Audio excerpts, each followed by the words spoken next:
My name is Laurie Bricker, and I'm a member of the Higher Ed Strategic Planning Committee, and I'm also a former member of the Coordinating Board. I want to take a moment to thank the Coordinating Board and all of its staff for such incredible presentations today and also throughout our Strategic Planning Committee process.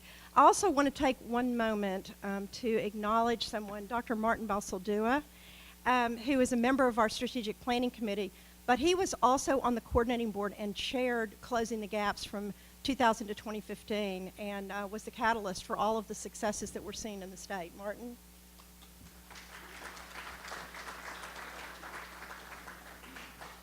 So now we're going to see the interrelationship of all of our goals that we've discussed. The first one being educational attainment, the second one completion, the third marketable skills, and now student debt. And I propose that we add a fifth one, and that is that all graduates by 2030 will learn to work a PowerPoint remote. So the fourth goal by 2030, undergraduate students, student loan debt will not exceed 60% of first-year wage for graduates of Texas public institutions. And you can tell that this is obviously not just a Texas problem. I know that Texas is, we are our own state, we are our own country, but throughout the country, we are seeing this headlines, the headlines everywhere in the paper, pretty much every day. Any one of us that opens the paper is going to see something about the staggering student debt. These are the interrelated factors that contribute to the determinants of college affordability. We've talked a lot this morning about employability, whether it's engineers or any other major. But we've looked at, first of all, the state and if it's funding wisely all aspects of higher education, and that includes formula funding. Then state grants that are going to students, making sure that they're financially informed, and time to degree. We talked about how students are accumulating lots and lots and lots of credit hours that may or may not go toward any kind of degrees at all. So looking at time to degree, and then the college and university itself having an ownership of being efficient. Next, we're going to look at monthly loan payments here. This shows a degree in psychology versus a degree in engineering. It shows in the red is the total loan amount. The green is the first year wage, and the blue are the annual loan payments.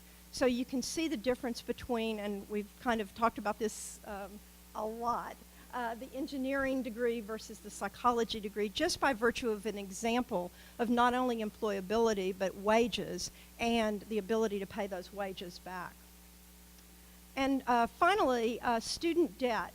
This looks at how student debt delays graduates from achieving their goals.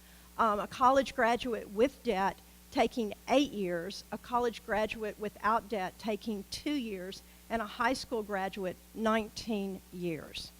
So our experts to address this topic, first is Dr. Sandy Baum, who is a research professor of education policy at George Washington University and a senior fellow at the Urban Institute. Dr. Baum earned her Bachelor of Arts in Sociology at Bryn Mawr College, where she is currently a member of the Board of Trustees, and her PhD in economics at Columbia University. She has written and spoken extensively. Uh-oh, I just touched it. That's not good. Okay, I'm going back to the fifth goal too. There we go. Okay, sorry about that. Dr. Baum has co-authored the College Board's annual publications, and she chaired a Brookings Institution study group that issued its report, Beyond Need and Merit, Strengthening State Grant Programs, in May 2012. And she is also a member of the board of the National Student Clearinghouse. Please help me welcome Dr. Baum. Thank you. And I want to point out that I could not have learned how to do PowerPoints in college or graduate school because, of course, they didn't exist. And so what we're going to have to do is try to figure out how we can educate people so that they will be able to learn to do whatever it is that they're going to have to do in the future, right? We're not going to be able to just teach everybody everything. Thinking about student debt, I really liked the slide that you just had, which compared college graduates with student debt, college graduates without student debt, and high school graduates, because really the choice for most people is not so much could I get that same education without borrowing? It's should I incur debt in order to get that education? And people are generally, not everyone, but mostly much better off if they get the education, even if they have to borrow to do it. And I think that we have to have a conversation that really talks about why is student debt a problem? And I have to say that you know, the hype that we get, student debt is a serious problem for a significant number of people, but it is not the general problem that much of the conversation would lead us to believe. And if we don't figure out for whom it's a problem and why, then we're not going to be able to solve it. So student debt could be a problem just because in the abstract it discourages people from enrolling in college because they think it's going to be a problem. This is a very significant issue, and while the research on the extent to which that's true is sketchy, if it's true for anybody, it would be low-income Hispanic students. So really getting people to understand what is reasonable in terms of borrowing for college is a big part of the problem. But it's also a problem, of course, if it ruins people's lives afterwards, and we need to think about how to solve that. Why are students having to borrow money? Well, they're investing themselves, and we all think borrowing money for investment is a good thing. But what could we do to diminish it? Of course, we could lower tuition. We could lower the other costs associated with going to college, or we could increase the resources that people have to pay those expenses. And in the end, we have a cycle, which is we need for people to go to college so that they can have higher incomes and their kids will have more resources in order to go to college. But in reality, if we had even free tuition, we would not solve the problem because people need to be able to have money to live while they're in school. And that means we have to target aid on the people who don't have the money for it. So it's not just a tuition problem, it's definitely a student aid problem. When we think about student debt, this is a little bit of a complicated graph, but what it shows you is the distribution of debt. And I think this is terrifically important. Just to say students have too much debt does not get to the problem. Most students don't have too much debt, but a significant number of students do. For bachelor's degree recipients, the people who got their bachelor's degrees in 2011-12, 30% of them did not borrow, 10% of them had debt less than $10,000, another 13% less than $20,000, 18% had borrowed more than $40,000. Most of those were between 40 and 50. Hardly anybody borrows $80, $90, $100,000 for a bachelor's degree. That's very rare. We should prevent people from doing that, not just think about how to solve the problem once they do. By sector, it varies very significantly. In the for-profit institution at the bottom, 48% of the bachelor's degree recipients had debt exceeding $40,000. Now, not that many people get bachelor's degrees there. But one thing that's really important is that the percentage of students with that much debt has increased significantly over time. So in 2003-04, only 2% of bachelor's degree recipients had, after adjusting for inflation, $40,000 worth of debt. So more and more people do have more debt when they are graduated from college. This obviously deserves our attention. But the question is, how do we decide, you know, who it is and how much? And I think in order to understand, thinking about it as a percentage of income makes sense for individual students, but there's a lot of variation in debt levels, as you just saw. There's a lot of variation in income, as we have already seen. And there is a lot of variation in income paths over time. So for some people, if you're in one of those careers where your earnings are not likely to rise rapidly while you, in the years after you graduate, then what percentage of income you have to use in the first or second year really matters. But for many people, it takes a few years and then their earnings rise rapidly. So we really need to look at all of those things. There is huge variation in income by occupations, by geography, by socioeconomic background, et cetera. So if we look at the income, this is the income distribution of everybody ages 35 to 44 by education level. So just take bachelor's degree, that's the third bar down.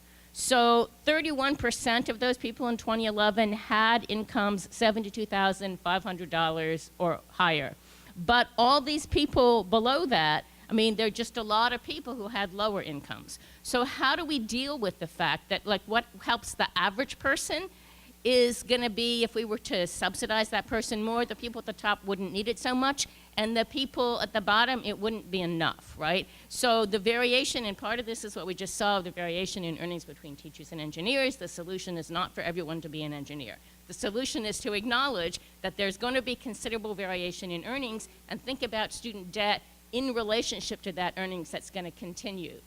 The earnings are sometimes by occupation, but they also are by age, and as I said, the earnings paths differ for different kinds of degrees, but also just for different levels of education. So this shows you, what this shows you is, in 2011, the earnings of people at different ages with different degrees. So the first bars are people with less than a high school diploma, and you can see they go 25 to 34, 35 to 44, the different bars are as you get older. And you don't see much progress. If you don't graduate from high school, you're not going to see your earnings increase as you get older.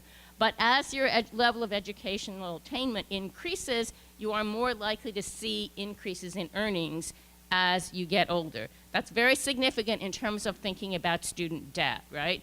Because it's not clear that people should be paying their student debt off in the first couple of years after they graduate when they have the lowest incomes that they're going to have.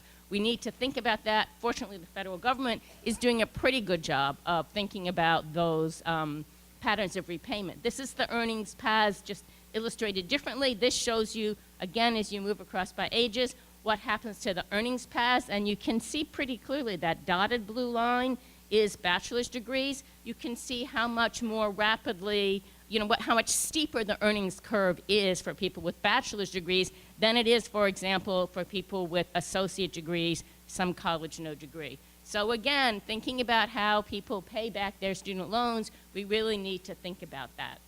We need to think about the variation by gender, we need to think about the variation by age, and then we need to ask questions about how much debt is too much, which I think it's great that you're asking that question.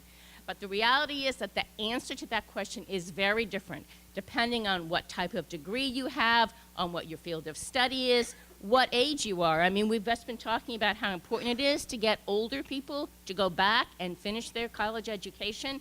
Well, telling people when they're 45 years old to borrow money is pretty different from telling people when they're 18 years old to borrow money. A very different situation. Family background matters a lot because many of the statistics that compare people, college graduates with debt to those without, basically the reason that people with college degrees don't have debt is because their parents paid for it.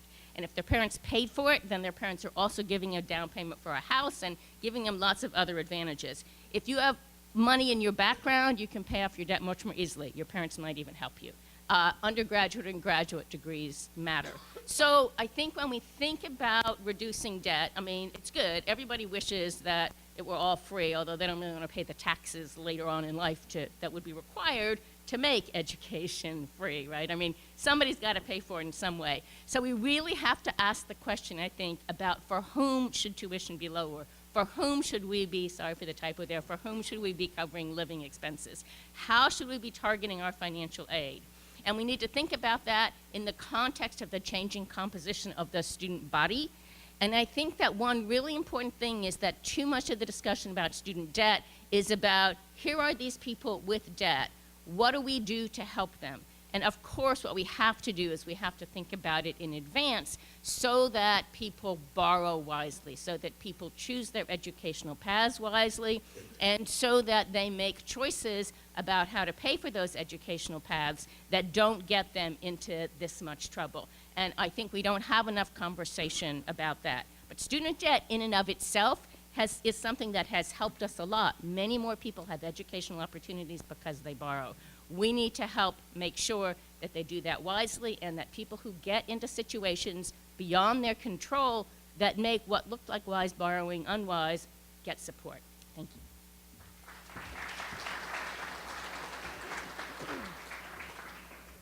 Thank you very much, Dr. Baum. Our next panelist is Stanley Jones, who's the president of Complete College America.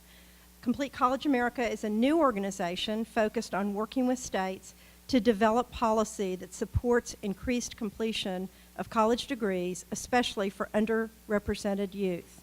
Previously, Stan Jones served 16 years in the Indiana State Legislature, more than 5 years as a senior advisor to Governor Evan Bayh, and 12 years as Indiana Commissioner for Higher Education. Jones is credited as the primary architect of several landmark education policy initiatives. Thank you for being with us this morning. Do I just push these buttons? Yes. Okay, thank you. 40 years ago, I was first elected to the Indiana General Assembly, and my very first bill was to have a 2-year state tuition freeze. And that eventually became law through the state budget.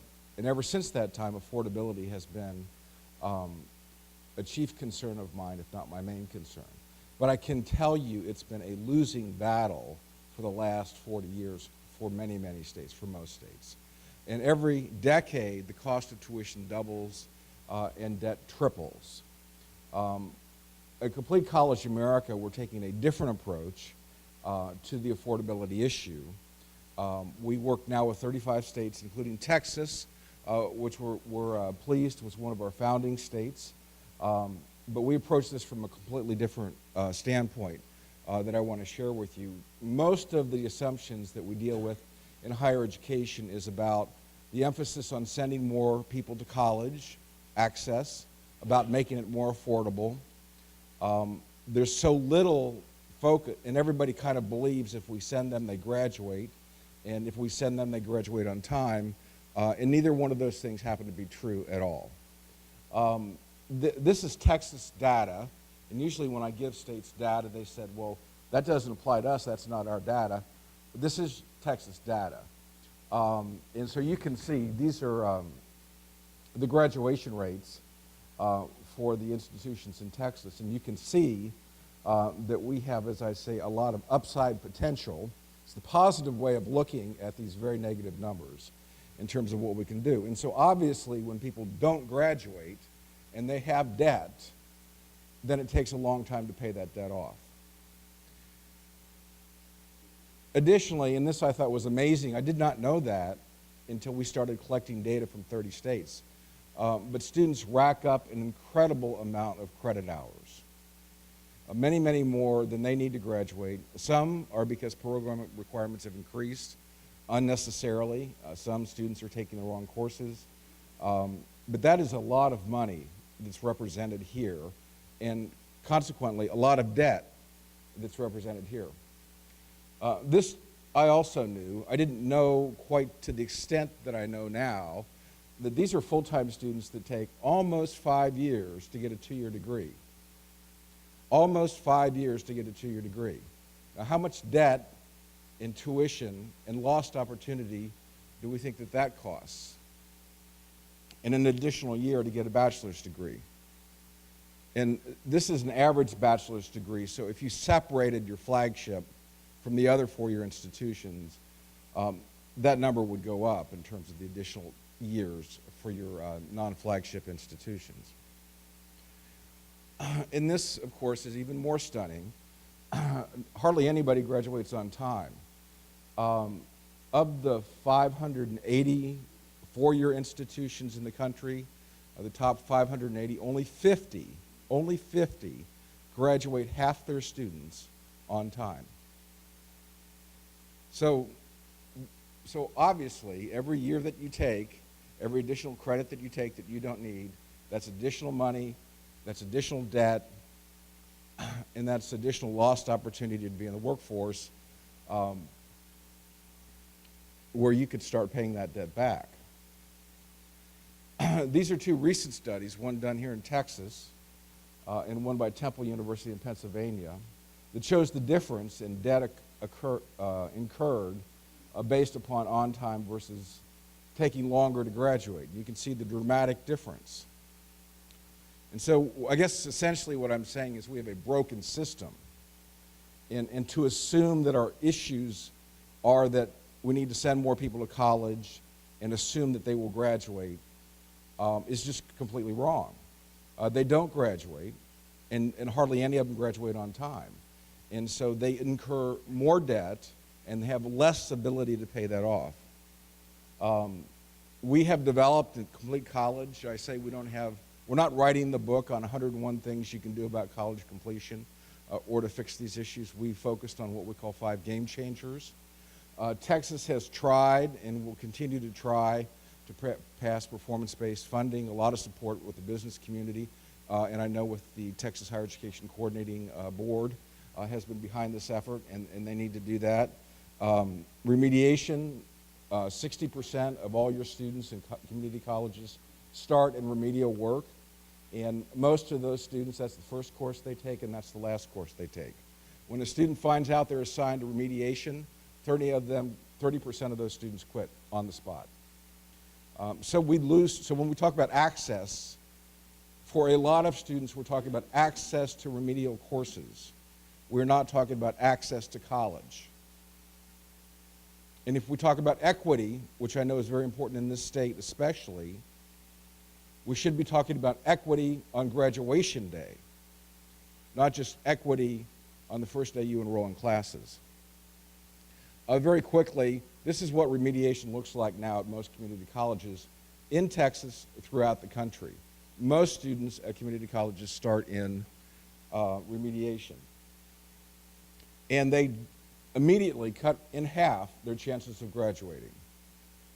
This is the way that we like to look at remediation, is that many of these students could be, that gray area in the middle, could be in college level work with support.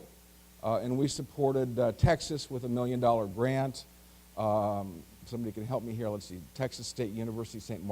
Marcos, I think I have that right, had a program that they extended to several other universities that could demonstrate that an awful lot of students could actually start in credit-bearing work with support. And so we say, think about this differently.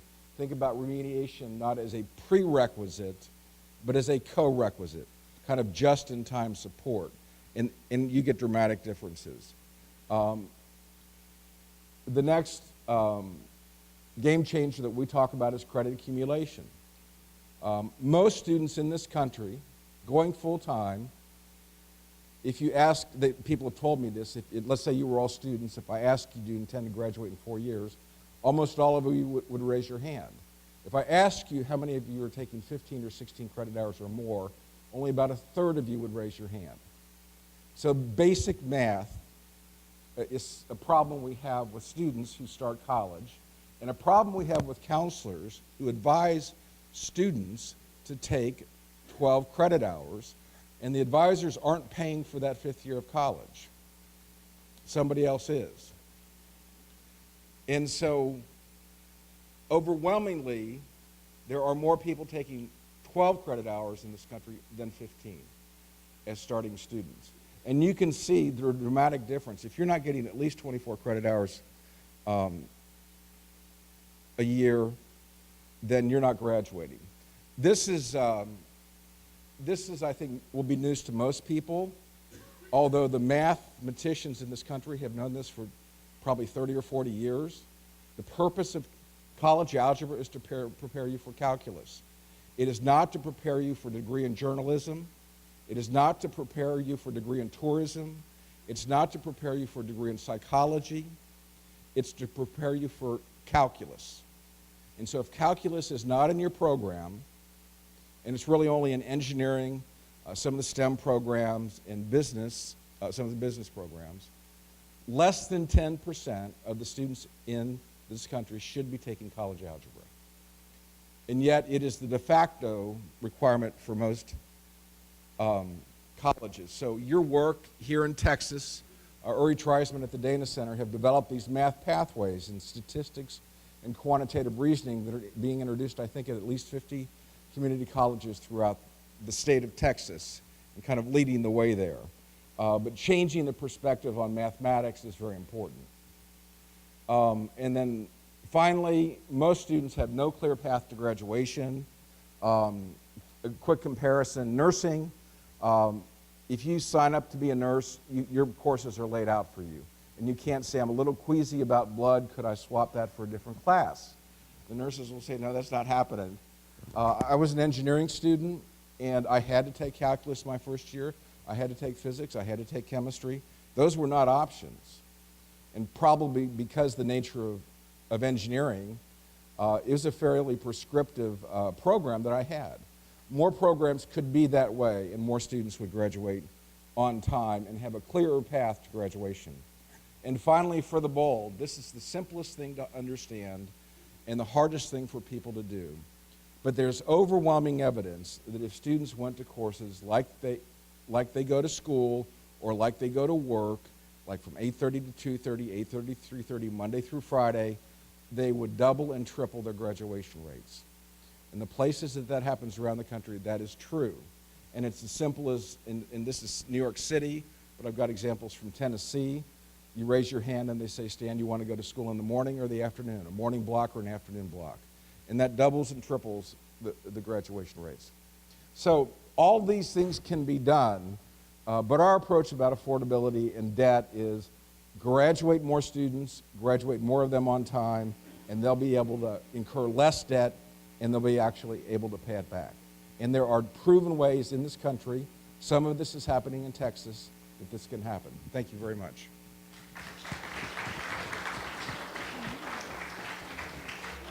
Thank you, Mr. Jones. Now we have time for questions. So any questions from the audience?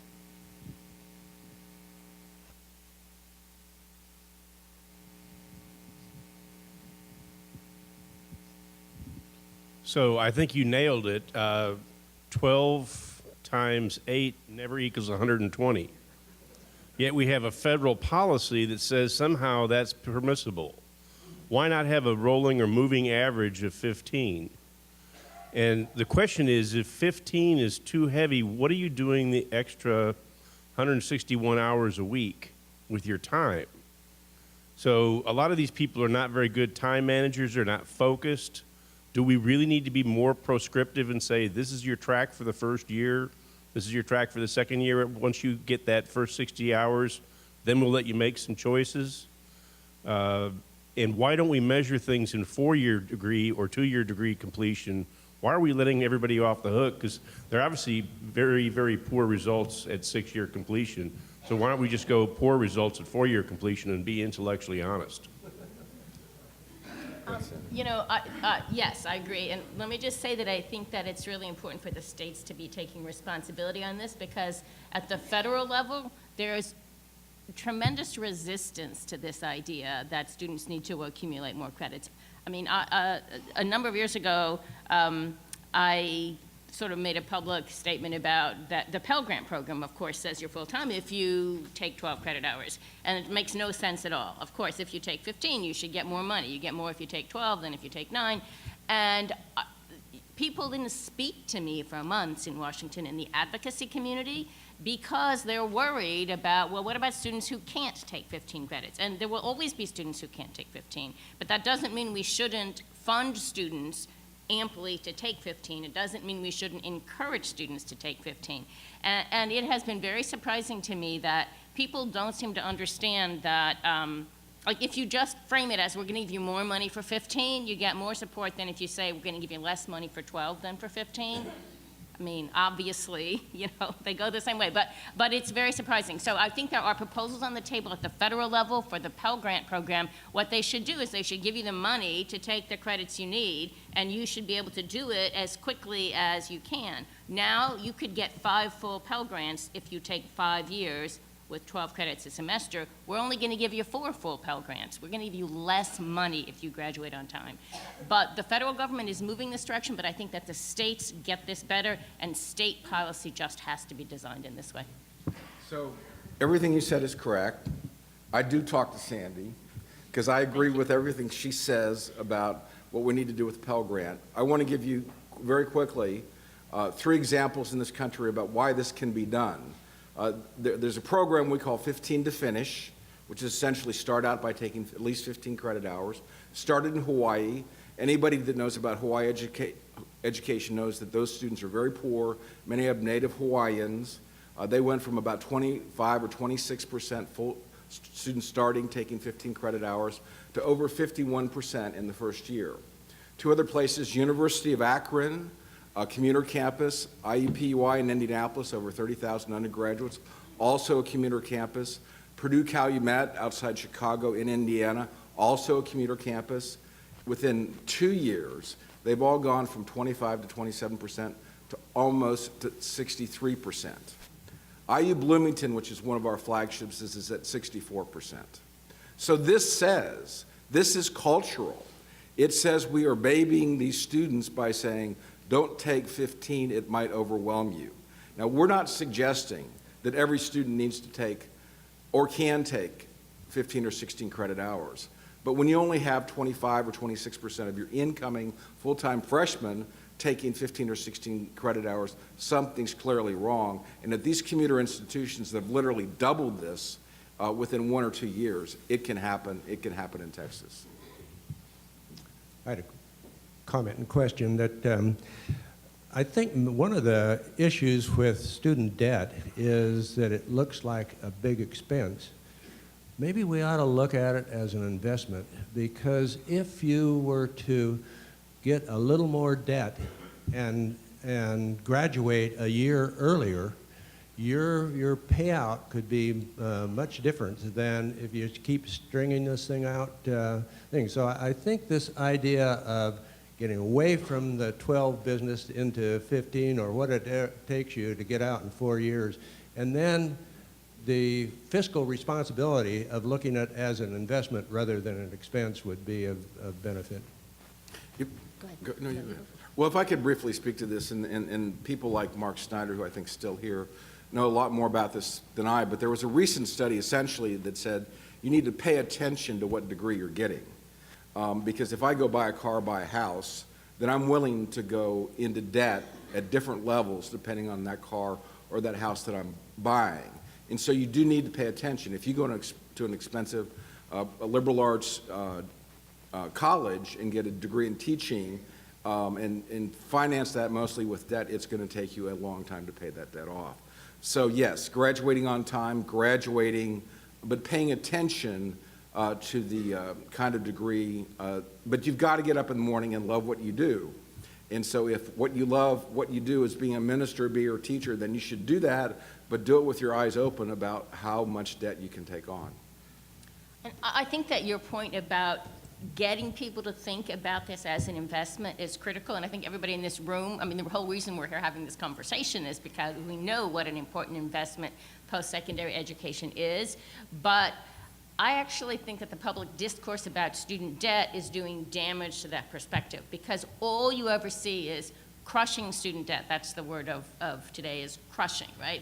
And people don't talk about crushing auto debt.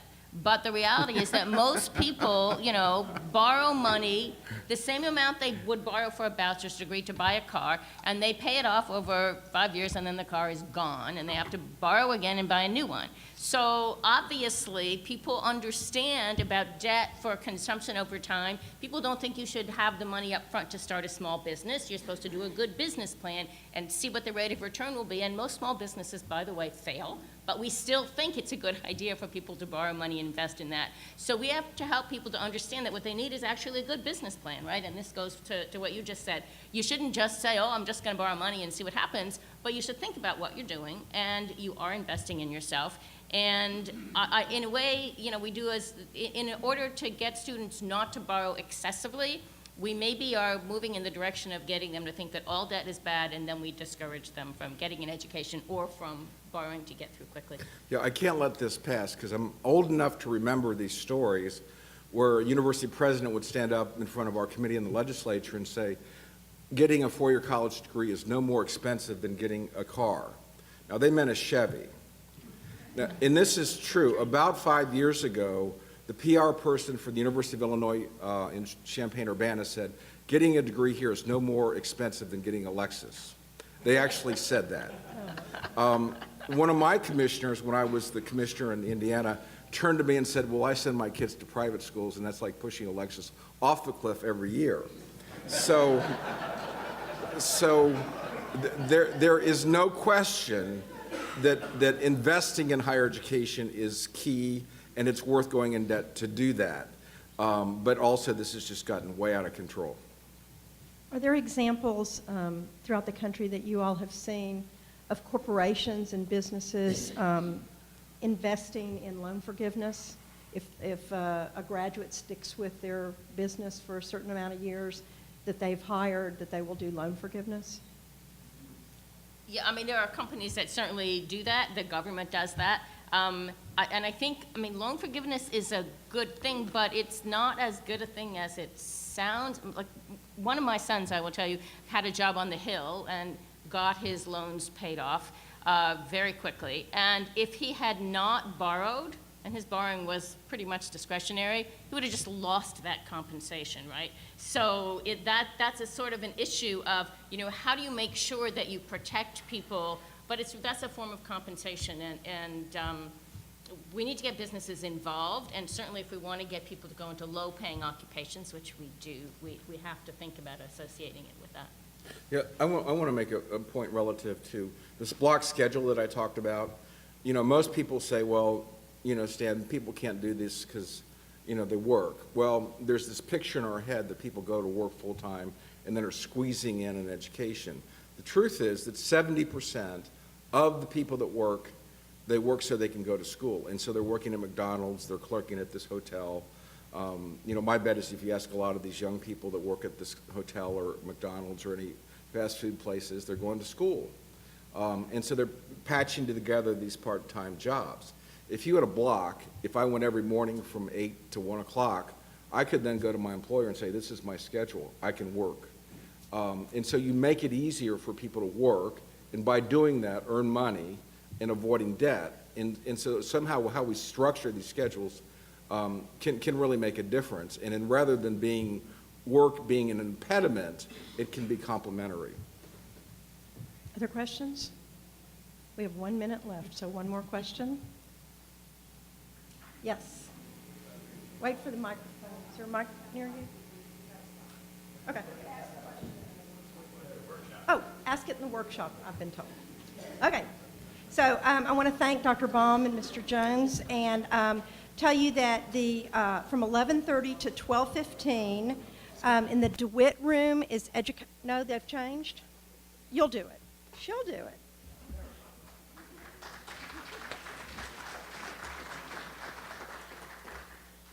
I want to call your attention to some little dots that are on your name tags that you are probably wondering why they're there. We have you assigned to different work groups because we really made an effort to diversify the sectors and the representation across the state in these workshops.